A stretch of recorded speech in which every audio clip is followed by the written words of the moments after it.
An Apache woman came to the ranch on Christmas Eve. "I need a place to stay," she said to the widowed rancher. Snow had started falling long before dark covered the small valley. It hid the rough land in a deep quiet that only winter could bring. Inside the lonely cabin near the pine trees, widowed rancher Thomas Reed stirred the dying ashes in his fireplace. The wind sighed against the wooden walls. Life had become simple habits since his wife's death 2 winters ago. The only light left in his dark days was his young daughter, Clara. Her golden hair and soft voice reminded him every day that goodness could last through the worst times.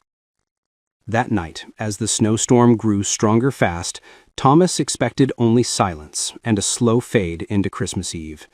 The world outside was locked under big white sheets of snow. No smart traveler would cross the wild land as the cold dropped lower each hour. But just as he reached for the lantern to lock the barn door, a soft knock hit the wood behind him. It was quiet, but clearly from a person. Clara turned her head in surprise. Her small fingers stopped over her sewing thread. Thomas felt a bit of worry. In such empty places, visitors often brought more trouble than help. But he set his jaw and walked to the door. His hand touched the handle of his gun at his belt. When he opened it, cold air rushed in. Snowflakes stuck to the floor and his thick coat. In the spinning snow stood a young woman. Her black hair was heavy with ice. Her clothes were made of soft deerskin that fit close to her body, like a memory of warm places. Her arms were crossed tight against the cold. But it was not just the cold she fought. It was the heavy feeling of need that she would not let break her strong will. Her eyes, deep and serious, held Thomas's gaze. They showed tiredness mixed with strong pride, the face of someone who had faced much worse than the storm behind her. "I need a place to stay," she said again. Her voice was steady, but tired. Each word carried the sound of many miles walked over hard ground. Thomas felt Clara move next to him. She looked at the stranger with pure wonder. Something in the girl's face softened the hard watch in his heart. The woman did not hide her tiredness. She did not try to sweet-talk her way in. She just stood there, like a shape cut from the heart of winter, waiting for his choice. He stepped back and nodded once. His feelings pulled him 2 ways, to keep his daughter safe and to answer the quiet call of kindness that still lived in him. The woman walked in slowly. Her deerskin clothes made a soft sound as she crossed the doorway. She left the storm behind, and it closed fast after her. Thomas shut the door. It blocked the wind's howl. For a moment, the room felt too small for the 3 of them. It was as if the air itself held its breath. The woman said her name was Najoni. Then she sat on the bench by the fire. Her eyes looked around the room with careful watch. She did not stare too long at any one thing. Clara could not hide her interest. She moved closer until she was just an arm away. Her voice was bright with child wonder. "Are you cold?" she asked. She held out a wool blanket with both hands. Najoni took it with a small nod. Her fingers shook just a little as she put it around her shoulders. But she did not complain or ask for more. Thomas watched close. He was not sure if he saw a lost person arriving, or the calm before some hidden danger. Years on the edgelands had taught him that strangers bring stories, and those stories can be deadlier than storms. Still, something in the woman's quiet showed deep pain she would not say out loud, the kind that builds strength into a person's bones. He poured warm soup into a bowl and gave it to her.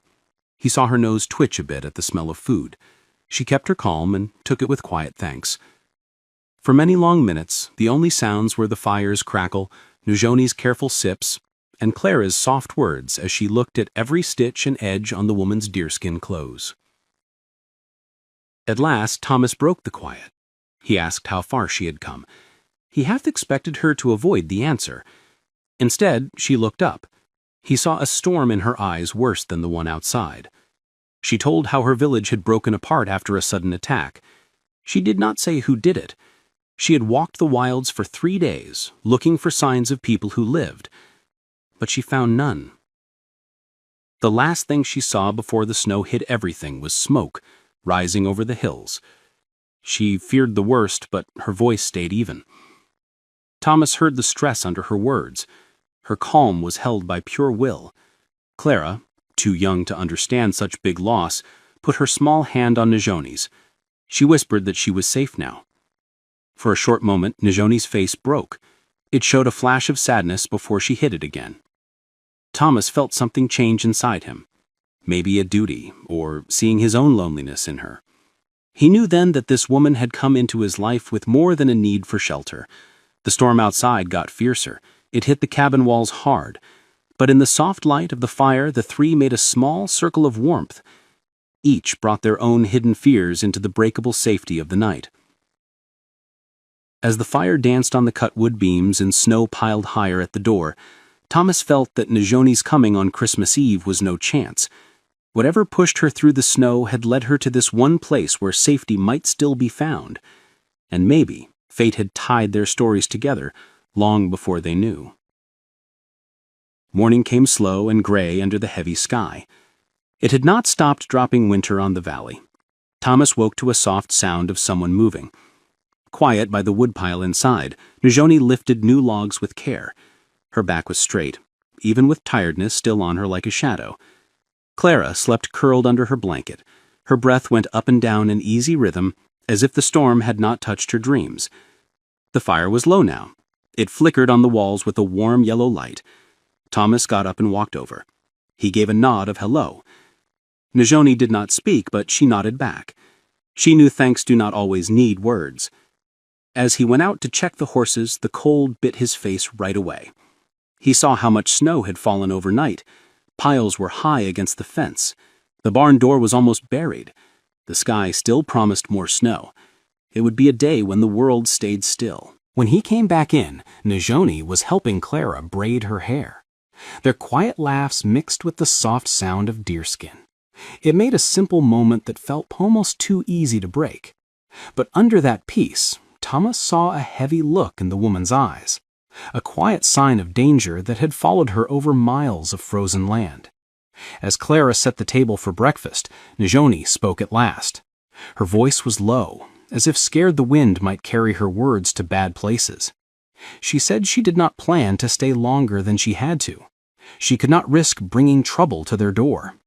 Thomas felt his chest tighten, not from fear, but from the thought of losing someone who had brought quiet strength to his home in just one night. He told her straight that danger had come into his life more times than he could count. Turning her away now would be like giving her to the storm. Najoni looked at him a long time, like she was checking if he meant it. Then she bowed her head a little. She took his silent promise of safety.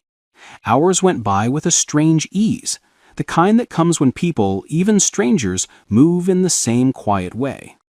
Clara wanted to show Najoni her small wood carvings. She was proud of each tiny horse and bird she had cut with her little knife. Najoni listened with a softer face that warmed the cabin more than the fire. Thomas worked on fixing a broken beam over the door, but now and then his eyes went to the two of them. He was pulled by the rare sound of Clara's laugh bouncing off the walls. But as the afternoon got deeper, the calm broke with the far sound of horse hooves on snow. It was soft, but clear in the quiet. Najoni froze right away. Her hand gripped the table edge hard. Thomas felt a cold wave down his back. Someone was coming from the edge of the trees, one rider, then another. Dark shapes moving slow but with purpose. Najoni whispered that these men might be the ones who attacked her village. She was not sure, but her voice shook a little, even with her calm face. Thomas waved for Clara to hide behind the big wooden chest by the wall. His voice stayed even, hiding the hurry under it. Najoni followed him to the door. Her breath steadied as her fight to live sharpened her eyes. Two men came into view. Their faces were hard from hard life. Guns hung over their saddles. Their horses blew out clouds of steam in the cold air.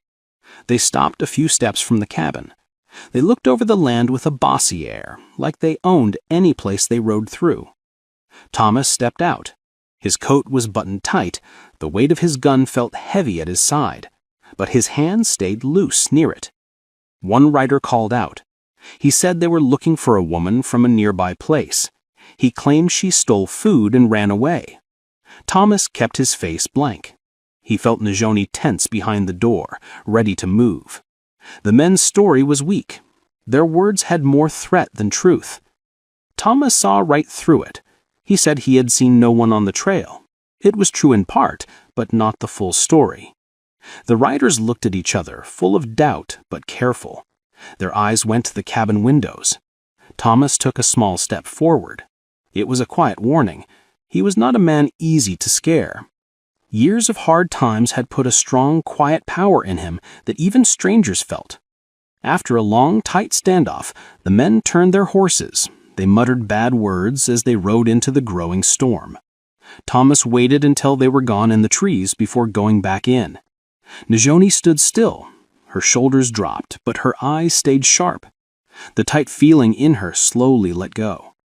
She looked at Thomas with thanks and some guilt mixed, but he shook his head softly. He said, "Living through hard things is not a weight one carries alone." Clara ran up and hugged Najoni's waist with her small arms. The happy feeling in her hug said more than words. As night fell again and the cabin filled with the soft light of lamps, Thomas saw that the woman who came on Christmas Eve as a stranger had already become part of their simple lives. And though danger still waited in the trees, he knew they would face it together, under the quiet watch of the winter sky.